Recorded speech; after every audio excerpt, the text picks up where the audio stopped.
Hello friend, જય શ્રી કૃષ્ણ। તો આજે આપણે બધા કઠોળમાં સર્વશ્રેષ્ઠ ગણાય એવું આપણે કૌથીનું શાક બનાવશું। તો તે માટેની સામગ્રી જોઈ લઈ।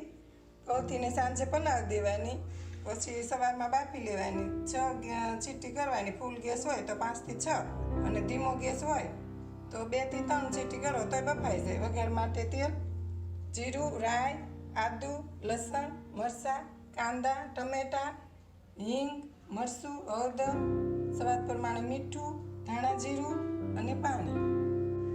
હવે આપણે વઘાર કરી લઈશું।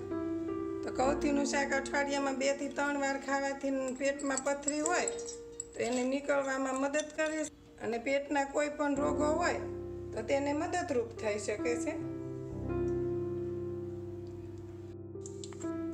આદુ, લસણ,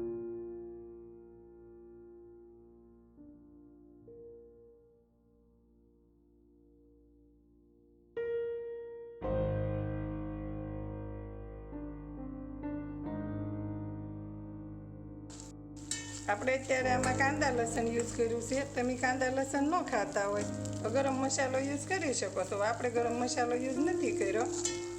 તો આજની મારી રસોઈ તમને ગમી હોય તો મારી રસોઈને શેર કરો, લાઈક કરો અને બાજુમાં બે આયકન ઉપર ક્લિક કરો કે જેથી તમને ખબર પડે કે મારી નવી રસોઈ આવી ગઈ છે અને તમે જોઈ શકો છો। આપણે બધા મસાલા એડ કરી દઈશું।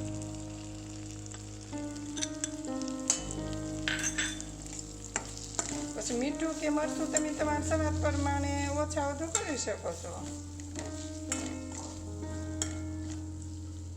હવે આપણે 2 થી 3 મિનિટ સુધી ડુંગળીને સડવા દઈશું। હવે આપણે ચેક કરી લઈશું। સારી રીતે સડી ગયું છે। તો હવે આપણે કૌથી એડ કરી દઈશું।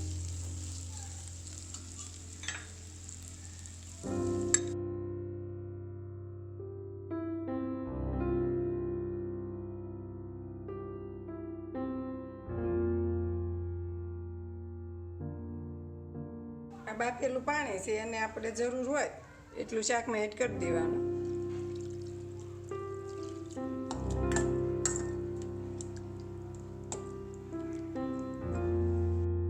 આ એક કૌથીનું શાક લોહી શુદ્ધ કરવામાં મદદરૂપ થાય છે। તો હવે 15 થી 20 મિનિટ સુધી આપણે ઢાંકીને મૂકી દઈશું। 15 મિનિટ થઈ ગઈ છે। તો હવે આપણે ચેક કરી લઈશું। લોકડાઉનના હિસાબે લીલોતરી શાક તો આવવાના નથી, તો આ રીતે આમ કઠોળના શાક બનાવી નાખો તો પ્રોટીન શું મળે છે, તેના હિસાબે આપણને રોગપ્રતિકાર શક્તિ વધી જાય છે, તો આપણે વાયરસની સામે લડી શકીએ। હવે આપણે સર્વિંગ બાઉલમાં કાઢી લઈશું। કૌથીનું શાક બનીને રેડી છે। તો તમે જોઈ શકો છો, રોટલી, રોટલા, પરોઠા કે ભાત સાથે પણ ખાઈ શકો છો।